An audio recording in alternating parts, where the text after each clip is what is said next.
금요일 서울의 오늘은 집중 리포트로 시작합니다. 서울은 주택과 건물이 워낙 밀도 높게 들어차 있다 보니 마당이나 정원 같은 여유 공간은 찾아보기가 어렵습니다. 이에 옥상을 활용해 텃밭을 가꾸거나 정원을 꾸미는 경우가 많은데요. 최근 옥상을 통해서 서울의 부족한 공간 자원을 보완하고 다양한 도시의 문제를 해결해 보려는 움직임이 확산되고 있습니다. 수십만 곳에 달하는 서울 시내 옥상, 어떻게 하면 잘 활용할 수 있을지 그 사례와 방법을 TBS 집중 리포트에서 짚어봅니다. 서울 노원구의 한 아파트. 각종 농작물이 옥상 한가득 자라고 있습니다. 작물을 기르는 재미도 있지만 무엇보다 여름철에 콘크리트 건물이 뜨거워지는 도시 열섬 현상을 줄이는 데 도움이 됩니다. 작물을 심고 여기에 식물을 심어 놓으면 또 여름에는 아파트 온도가 또 좀 내려간다 그러더라고요. 그리고 또 시원해서 좋고. 이 같은 옥상 텃밭이나 정원이 곳곳에 생기면서 최근에는 옥상에서 벌을 키우는 도시 양봉도 늘었습니다. 명동 유네스코회관 옥상에 자리한 하늘 양봉장은 주변 옥상에 있는 텃밭이나 정원이 잘 운영되는 데 도움이 됩니다.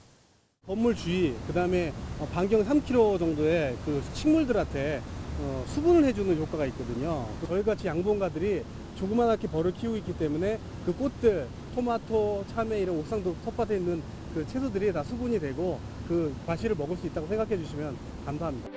이처럼 서울 시내 건물 옥상은 지상과는 또 다른 기능의 공간 자원이자 대도시의 다양한 문제를 해결해주는 대안으로 주목받고 있습니다. 과거 대형 백화점과 쇼핑몰이 옥상에 스포츠 문화시설을 조성하면서 옥상 시대의 막을 열었다면 최근에는 비교적 규모가 작은 건물들이 옥상의 테마 공간을 꾸며 도시의 명물을 만들어내고 있는 겁니다.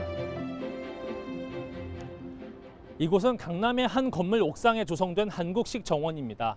평소 주변 직장인뿐 아니라 국내외 관광객들에게 인기가 높습니다. 휴식 공간뿐 아니라 전망대 기능까지 더해져서 도심 속 관광 자원으로 그 역할을 톡톡히 하고 있습니다. 몇 년 전에 아셈 회의가 있을 때 EU-연합의 의장 부인이 잠시 시간에 한국의 문화를 즐기면서 차 한 잔을 즐길 수 있는 공간이 없을까 해서 찾아온 곳이 여기예요. 그래서 여기에서 한지 그림이란 문화도 잠시 체험하시고. 물론 이 같은 옥상 활용은 서울시 전체를 놓고 볼 때 아직 걸음마 단계인 것이 현실입니다. 특히 그 용도나 방향 설정에 있어 자치단체나 도시계획과의 주도로 진행되는 경우가 많아 아쉽다는 진단이 나옵니다. 시민들이나 주민들에 의한 자발적이고 뭐랄까 좀 더 구체적이고 일상적인 요구사항이 분명들이 많이 있거든요. 근데 그런 것들보다는 뭐랄까 서울시라든지 지자체 그리고 계획과들에 의해서 뭔가 좀 추상적이고 계획적인 차원에서 먼저 접근되는 것들이 많은 거예요. 그렇다면 자치단체나 건물주도 아닌 실제 사용자들이 직접 옥상의 용도를 정하고 디자인한 모범 사례는 없을까? 서울 종강역 주변의 한 사회적 기업 건물 옥상은 임직원들이 아이디어를 내 철판과 드럼통 등 재활용품으로 꾸몄습니다. 영화 상영회나 공연, 직원 파티 공간 등 다양한 용도로 사용하고 있는데 퇴근길 직장인이나 외국인도 대거 발걸음하고 있습니다. 모든 건물의 옥상은 굉장히 인위적으로 구획화가 되어 있어요. 회사의 그런 목적에 의해서, 그리고 굉장히 흡연 공간 그 이상도 이하도 아닌 그런 공간이 되어 있는데, 이건 저희 옥상 같은 경우에 사실 저희가 직접 꾸몄거든요. 그러니까 뭐 어떤 누구도 개입하지 않고 그냥 직원들 스스로 꾸몄고 그만큼 더 자유롭게 이용을 하고 있어요. 이 같은 옥상 문화 공간은 지역사회 규모로 확장시킬 경우 주민 공동체를 강화하고 마을 단위 경제 기반을 튼튼히 하는 대안으로 활용될 수 있습니다. 일본 도쿄 신주쿠의 경우 건물 옥상마다 소규모 극장을 만들고 이를 하나의 전산 운영 시스템으로 묶어 일종의 멀티플렉스 영화관처럼 활용하는 프로젝트가 마련됐습니다. 주민들의 교류를 늘리고 대형 상업시설로부터 지역 상권을 지켜낼 수 있는 게 장점입니다.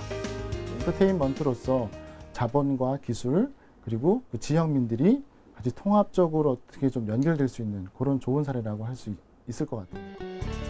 이 같은 수준에는 못 미치더라도 서울의 옥상 활용이 보다 본격화되려면 마을 단위로 회색빛 옥상에 색을 입혀보는 기본적인 시도부터 시작해보는 게 필요합니다. 물론 제도적 뒷받침도 빠질 수 없습니다.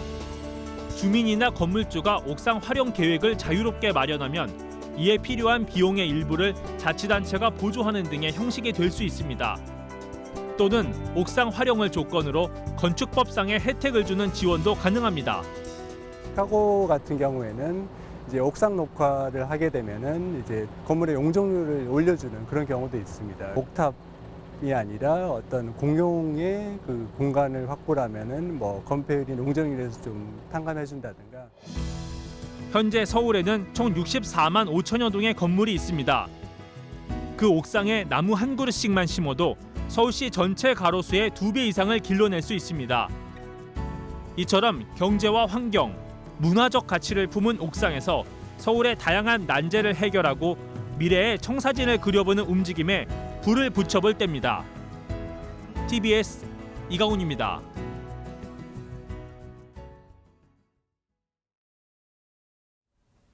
네, 서울의 옥상 활용의 현 주소와 과제를 취재했는데요. 현장을 취재한 이강훈 기자 스튜디오에 나와 있습니다. 더 자세한 이야기 나눠보겠습니다. 어서 오세요. 안녕하세요. 네.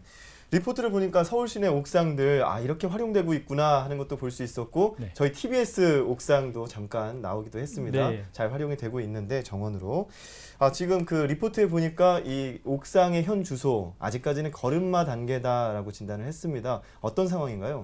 네, 다양한 그 옥상 활용 사례를 좀 찾기 위해서 시내 뭐 상가 옥상이라던가 아파트 또 업무용 빌딩까지 한번 다 올라가 봤습니다. 네. 그럼 옥상에 올라가서 주변을 좀 내려다 보니까 하나같이 회색빛 일색인 게 좀 안타까웠습니다. 네. 대부분 옥상에 잘 아시다시피 냉난방 실외기, 또 뭐 폐품, 또 쓰레기, 뭐 이 버려진 집게들로 채워져 있는 경우가 워낙 많잖아요. 그래서 어떤 기능적으로는 고사하고 미적 측면에서도 네. 거의 관리가 안 된다고 볼 수 있습니다. 네. 우리 특히 명동 가까이 있지만 정말 많은 건물들이 있지 않습니까? 명동 한복판에 고층 빌딩으로 유네스코 회관이 있는데요. 네. 이 옥상에 올라가서 명동 한번 다 내려다 보니까 대부분의 건물이 그 옥상 적용이 안 돼 있는 상태였거든요. 네. 특별히 뭐 초고층 특급 호텔이라던가 아니면 뭐 죄송합니다. 대기업 업무 건물을 빼놓고서는 이런 옥상은 거의 버려지고 있는 상태라고 볼 수 있습니다. 예. 또 이런 모습들이 사실 굉장히 흉물스럽다는 게 큰 문제인데요.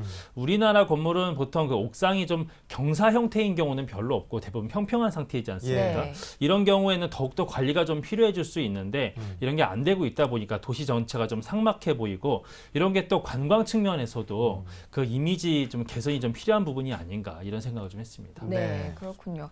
아무래도 이 손님을 끌어모아야 하는 상업적 목적의 건물을 중심으로 옥상 조경이 발달했을 것 같고요. 예. 반면에 또 단순 업무나 또 주거용 건물은 옥상 활용에 대해서 좀 필요성을 못 느끼는 것도 사실인데요. 경험상 보면 이 옥상에 문이 또 잠겨 있는 경우도 있더라고요. 네, 맞아요. 그래서 출입 자체가 안 되는 곳도 더 많을 것 같은데 이렇게 옥상에 대해서 마음의 거리가 좀 먼 이유가 무엇일까요? 저도 그 부분이 가장 궁금했습니다.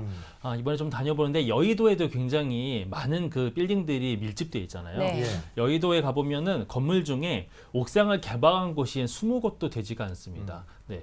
그러면 옥상이 보통 흡연 공간으로 사용이 되는데 옥상이 닫혀 있다 보니까 그 많은 직장인들이 지상으로 내려와서 그렇죠. 도로변에서 뭐 흡연을 하는 그런 모습들을 볼 수 있거든요. 그래서 이런 큰 건물들도 옥상이라는 공간을 활용할 생각을 안 한다라는 얘기인데 사실 우리나라가 그 근대 이후에 그 건물들을 지은 모습을 살펴보면 옥상이라는 개념 자체가 과연 머릿속에 있었나 싶을 정도로 옥상이라는 공간이 거의 활용되지 않았습니다. 특히나 이런 그 지붕을 그냥 덮는다라는 것 이상으로 어떤 사람이 올라간다라는 생각이 없었기 때문에 예. 제대로 된 어떤 옥상 출입로는 고사하고 추락을 방지하는 어떤 뭐 안전시설 같은 것도 거의 없는 경우가 워낙 네. 많았거든요. 아마 이런 실제로 지은 지 한 30년이 넘은 건 아파트나 이런 주택에서 살아본 경험이 있으실지 모르겠는데 예. 이런 그 아파트의 옥상에 올라가 보면은 그 고작 한 발목 높이 정도 되는 이런 턱만 있고 예. 어떤 그 사람의 그 안전을 위한 시설이 아예 없는 경우가 많거든요. 네. 또 옥상에 출입로가 없고 뭐 사다리를 통해서 비상용으로만 올라간다라던가 이런 시설들이 많았는데 이런 것만 보아도 과연 옥상은 우리가 웬만하면 갈 일이 없는 곳 그런데 만약에 올라갔을 경우에는 매우 위험한 일이 벌어질 수 있는 곳 이런 생각이 좀 강했을 거로 추적이 되고요. 네. 그래서 기성인들이 특히 이런 옥상에 대해서 좀 그 마음의 어떤 거리가 멀지 않았나 싶습니다. 예. 네. 저도 그렇게 마음의 거리가 먼 사람 중에 한 명인데 네. 옥상 하면 좀 위험한 곳, 무서운 곳 이런 식으로 좀 인식이 돼 있어요. 그렇죠. 그런데 이런 것들을 이런 마음의 거리를 줄여야 된다라는 게 이제 과제인데 네. 그런 설계 시도라든지 아까도 보니까 뭐 옥상에서 축구도 하고 네. 뭐 정원 같은 것도 꾸며놓고 그랬는데 설계 시도들이 일어나고 있나요? 뭐 우리 국내에서도 이런저런 사례들이 나오고 있긴 하지만 예. 아직 미미한 수준이고요. 아무래도 외국 사례를 살펴보는 것도 좀 의미가 있을 수 있습니다. 예. 외국의 옥상 활용 사례를 좀 보니까요. 우리가 가장 그 뚜렷한 그 달라진 점은 그 건물을 설계하고 또 지을 때부터 옥상에 분명한 기능을 일단 부여를 했고요. 네. 그에 맞춰서 디자인을 하고 있다라는 겁니다. 먼저 우리 네덜란드 그 로테르담에 있는 한 마을을 좀 소개해드리고 싶은데요. 네. 디든 빌리지라는 이름의 그런 공간입니다. 네. 예, 여기군요. 상당히 그런 그 고풍스러운 어떤 건물로 채워진 마을 한가운데 네. 매우 그 파격적인 색깔을 하는 모양의 옥상이 한 곳이 있습니다. 그러네요. 네, 이 건물의 특징은 옥상과 그 생활 공간이 이제 분리되어 있지 않고 자연스럽게 연결되고 있습니다. 그래서 각 방에서 이런 원통형 계단을 통해서 올라갈 수가 있고요. 이 옥상에서 또다시 이 집의 다른 곳으로 옮겨갈 수 있는 독특한 그런 형태를 하고 예. 있습니다. 멀리서 보면은 우리가 옥상에 꼭 한 몇 개의 집이 이렇게 있는 것 같아서 작은 마을이 있는 것 같은 이런 착각이 들 정도로 네. 독특한 그런 모습을 하고 있습니다. 우리나라 옥탑방하고 비슷한 구조인데요. 보면? 그렇죠. 네. 구조는 비슷하지만 예. 설계에 있어서 그냥 특징이 있기 때문에 그 자체가 또 랜드마크가 될 수 있는 거죠. 예. 이번에는 다른 사례는 있을까요? 아시아로 좀 넘어와서 우리 중국의 사례를 좀 보고 싶은데요. 예. 아마 언론 보도를 통해서 보셨을 수는 있습니다. 그 중국 저장성에 가면 한 초등학교가 와. 있는데요. 네, 바로 이 초등학교 옥상에 200m 육상 트랙이 조성돼 어휴. 있습니다. 네. 눈으로 봐도 매우 그 탁 트인 공간에 있어서 그 학생들도 아주 운동하기에 좋은 환경이 아닌가 싶은데요. 예. 이 학교 같은 경우는 부지가 좁아서 그 운동장을 조성할 공간이 좀 없었거든요. 그래서 이렇게 아이디어를 내서 학생들이 운동을 하고 있습니다. 네. 사실 이 같은 모습은 우리 서울시에서도 큰 문제입니다. 공간 협소해서 운동장을 제대로 마련하지 못하는 학교들이 많잖아요. 예. 이런 설계는 좀 우리가 모방을 해서라도 예. 앞으로 설계에 좀 반영하면 좋겠다는 생각입니다. 네, 그렇군요. 이 외국의 사례들을 보니까 확실히 우리가 좀 옥상 공간을 바라보는 시야가 좀 좁았다는 생각도 드는데요. 네. 우리도 옥상 활용을 좀 넓혀 나간다면 어떤 시도부터 해보는 게 좋을까요? 네. 아무래도 그 기존의 건물들은 그 뭐 설계를 바꾸거나 하는 건 좀 어려운 일이 있잖아요. 그래서 있는 공간을 잘 활용해 보는 게 중요할 수 있는데 옥상을 활용하려면 다 같이 일단 협의를 해서 그 디자인을 좀 정해보는 게 필요합니다. 그리고 무엇보다 이제 옥상과 친해지려면 아주 기본적인 활동들이 있죠. 뭐 공부, 네. 밥 먹기, 또 낮잠 자기, 네. 뭐 가벼운 운동하기, 뭐 이런 일상적 행위를 할 수 있는 공간으로 꾸며보는 게 일단 출발점이 될 수 있을 것 같고요. 여기에 이제 더 열의가 있다면 외부인들이 좀 발걸음을 할 수 있는 어떤 작은 마을 단위의 어떤 명소를 만들어보는 이런 욕심이 가능하고 예. 나아가서는 우리가 이 대도시 서울이 갖고 있는 문제들을 해결하기 위한 공간으로 만들 수 있습니다. 이를테면 뭐 도시의 열섬 현상, 온난화를 좀 우리가 늦출 수 있는 그런 공간을 만든다던가 아니면 강수량이 부족하다 보니까 빗물을 저장할 수 있는 시설을 만든다던가 아니면 또 정원을 더 크게 만들어서 녹지 공간으로 만든다던가 이런 시도들이 가능할 것 같고요. 네. 예. 물론 그 옥상에 어떤 그 새로운 기능을 불어넣거나 리모델링하는 과정은 사실 마을 단위, 지역 사회의 그 공감대를 끌어내는 게 또 과제가 될 수 있습니다.